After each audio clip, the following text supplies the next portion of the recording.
Dear students, आज हम read करेंगे poem a think of beauty is a joy forever, written by John Keats. सुंदरता की कोई भी वस्तु हमें हमेशा ही आनंद देती है, खुशी देती है। इस बात को कवि इस पोम के जरिए व्याख्यान करने की कोशिश करता है। वह कहता है कि सुंदर चीज की सुंदरता कभी भी कम नहीं होती। जब भी हम उसको देखते हैं, वह हमें दिन प्रतिदिन आनंद ही देती है। तो शुरू करते हैं इस पोएम को समझना। A thing of beauty is a joy for ever, it's loveliness increases. कवि कहता है कि सुंदर कोई भी वस्तु है, वो हमें हमेशा के लिए आनंद देती है और इसकी सुंदरता कभी भी कम नहीं होती और वो हमेशा बढ़ती ही रहती है। It will never pass into nothingness. Pass into nothingness का मतलब होता है अपना अस्तित्व खो बैठना, समाप्त हो जाना। और कवि कहता है कि इट विल नेवर, और इसकी सुंदरता कभी भी खत्म नहीं होती। यह हमारे मन और दिमाग में वैसे ही बनी रहती है और यह खत्म होने की बजाय बढ़ती रहती है। इंक्रीजेस का मतलब है बढ़ते रहना, यह हमेशा बढ़ती रहती है और हमारी कल्पना इसमें नया रंग भरती रहती है। But still will keep a bore quiet for us, और यह हमारी याद को सदा ताजा बना कर रखती है। और हमारे लिए ये क्या है? बोवर से मतलब है शांति कुंज। हम जब चाहें इस शांति कुंज में जा सकते हैं। कहने का मतलब सुंदरता के बारे में जब हमारा मन करे तभी हम इसके बारे में सोचने लग सकते हैं। इसके बारे में सोचेंगे तो हमें आनंद ही मिलेगा। और and a slip full of sweet dreams and health and quite breathing. Quite breathing का मतलब है शांति, पीस।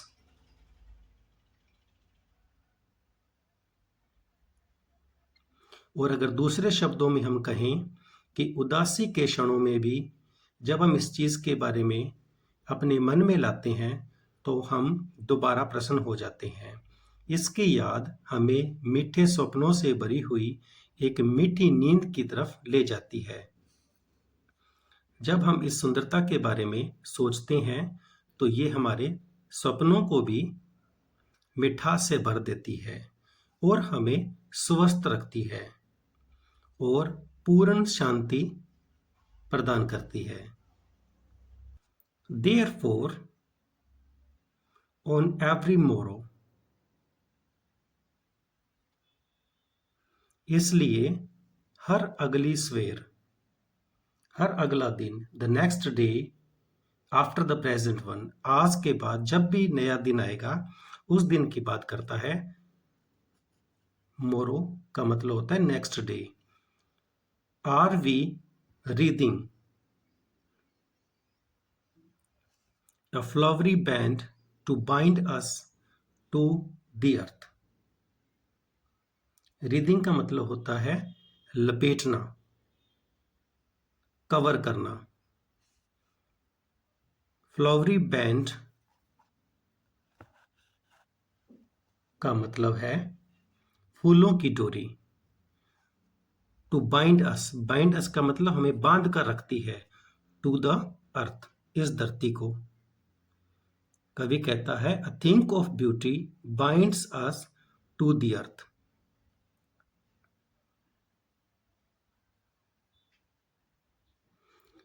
कवि कहता है कि ये सुंदरता ही है जो हमें इस धरती पर चलाए रखती है। सुंदरता एक प्रकार की फूलों की डोरी है, फ्लोवरी बैंड है, जो हमें धरती के साथ बांधे रखती है। यह सुंदरता जो हमें एक दिन से दूसरे दिन तक चलाए रखती है, अगली सवेर तक लेकर जाती है। Spite of despondence. Spite of का मतलब यहां पर इन स्पाइट ऑफ से है। इन स्पाइट ऑफ का मतलब होता है के बावजूद। डेस्पोडेंट का मतलब है निराशा, यानी इस धरती पर बहुत सारी निराशा और दुख होने के बावजूद भी यह सुंदरता हमें आनंद देती है। Of the inhuman dearth. Inhuman dearth का मतलब होता है भयानक कमी, बहुत ज्यादा कमी। Of noble natures. Noble nature से यहां पर क्या मतलब है? अच्छे लोग। नोबल नेचर से मतलब है अच्छे लोग। है कि इस धरती पर अच्छे लोगों की कमी है। Of the gloomy days, of all the unhealthy and over darkened ways. Darkened ways का मतलब है बहुत सारी रहस्यमय बातें या घटनाएं। कवि यहां पर कहना चाहता है कि इस धरती पर जब हम रहते हैं तो बहुत सारे किस्से, बहुत सारी घटनाएं ऐसी होती है जिनको हम समझ नहीं पाते। हम फेल हो जाते हैं उन चीजों को समझने में। Made for our searching.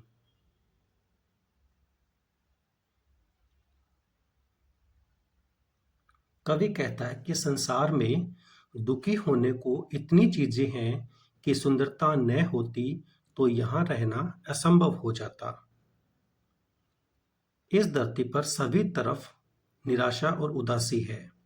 इस धरती पर बहुत कम अच्छे लोग हैं जिनके पास वास्तव में एक अच्छा दिल है। अच्छे इंसानों की इस धरती पर कमी है।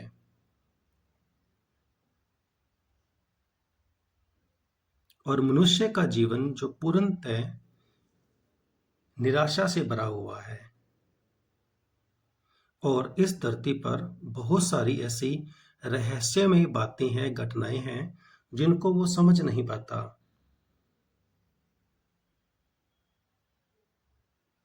और इन सभी चीजों के कारण भी इंसान जो है इस धरती पर रहता है। Yes, in spite of all, some shape of beauty moves away the pall from our dark spirits. यहां पर आल से मतलब क्या है? इन सब बातों के अलावा।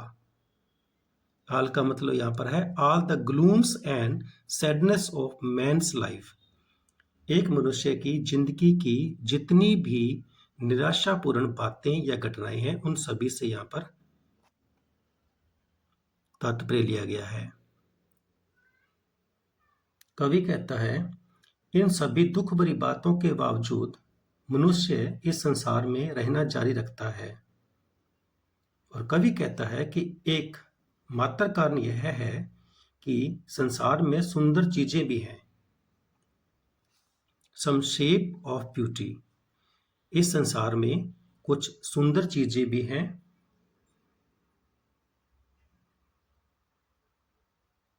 जो हमारे मन की निराशा को दूर कर देती है। पाल से यहां पर मतलब है कवर, जिसको अपने कफन भी बोल सकते हैं। और डार्क स्पिरिट का मतलब यहां पर है उदासी भरा दिल या निराश दिल।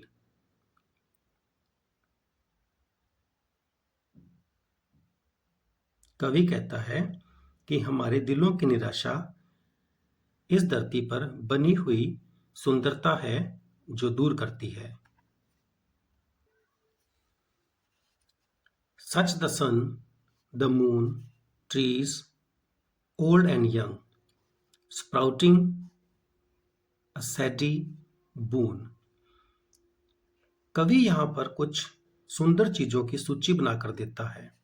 सच का मतलब कुछ ऐसी चीजें जिनकी उदाहरण कवि इस कविता के माध्यम से हमें देता है। वो कौन कौन सी चीजें हैं? The sun, the moon, trees, चाहे वो छोटे हों, बड़े हों या बहुत बड़े विशाल पेड़ जो पुराने हों।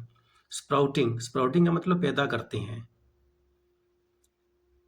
शेडी बून, शेडी बून का मतलब यहाँ पर है छायादार स्थान जो किसी वरदान से कम नहीं है। कवि ये कहना चाहता है कि इस धरती पर परमात्मा ने बहुत सारी ऐसी चीजों को बनाया है जो हमें आनंद देते हैं और वरदान से कम नहीं है, जैसे सूर्य, चंद्रमा, पेड़ पौधे,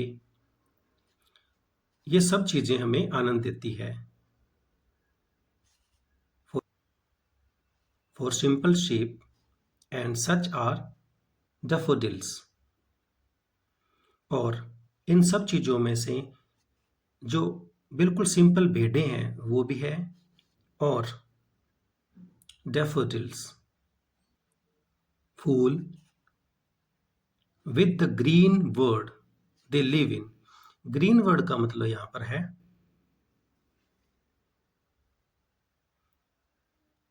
हरे हरे घास के मैदान भी जो हमें आनंद देते हैं।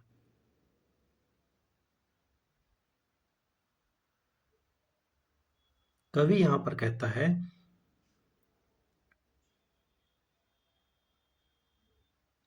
कि इस धरती पर सुंदर नरगिस के फूल भी हैं और उस पूरे हरे भरे संसार के साथ जिसमें वे रहते हैं।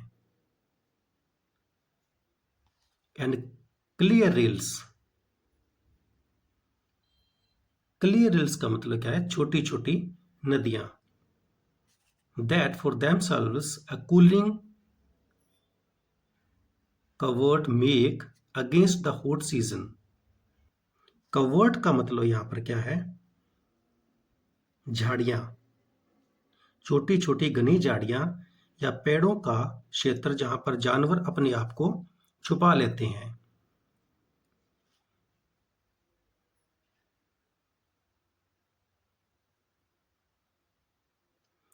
अगेंस्ट, अगेंस्ट का मतलब इसके विरुद्ध। हॉट सीजन यानी गर्मी का जब मौसम आता है, गर्मी की जब ऋतु आती है, तो इस ऋतु से बचने के लिए बहुत सारे जानवर इन ठंडी छांव को अपना कवर बना लेते हैं और इनमें छुप जाते हैं।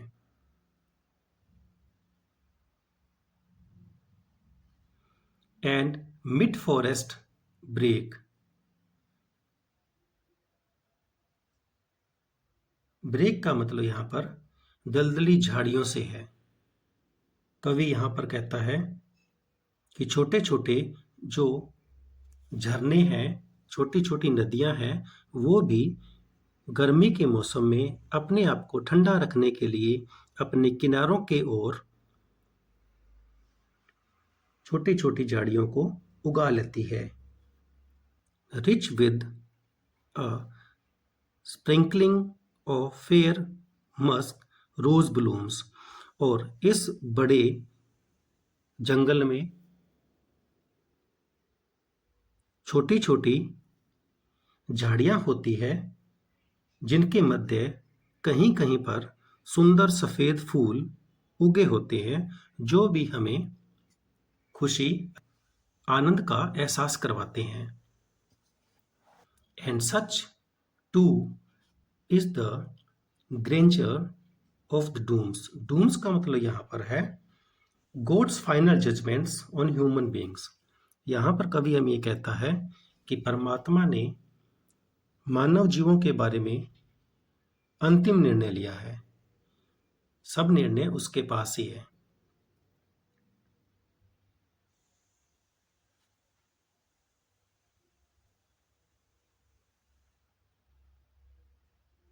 We have imagined for the mighty dead।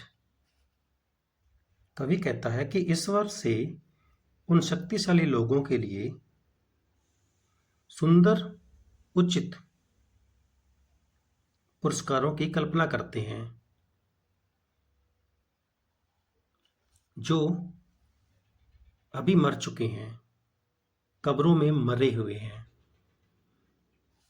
All lovely tales और उनसे संबंधित जितनी भी रोचक कहानियां हैं दैट वी हैव हर्ड और रेड, जिनको हम उनके बारे में जानने के लिए पढ़ते हैं या हमें उनके बारे में ज्ञान है।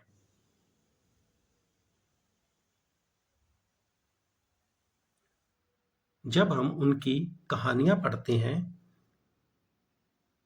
और उनके बारे में जानते हैं, जो उपहार परमात्मा ने उनके लिए बनाए थे या उनको जो उपहार दिए गए थे, वो भी हमें खुशी से भर देते हैं। पुराने दिनों की जो सुंदर कहानियां हैं, वो भी हमें आनंद प्रदान करती है। An endless fountain of immortal drink। Immortal drinks का मतलब यहां पर है अमृत, नेक्टर। जो अमृत हमें पीने के बाद आनंद देता है, वैसा ही जब हम इस धरती पर जितनी भी चीजें बनी हुई है उनके बारे में सोचते हैं, विचारते हैं, तो हमें आनंद प्राप्त होता है। कवि इन सभी सुंदर चीजों को अमृत का एक अनंत झरना कहता है।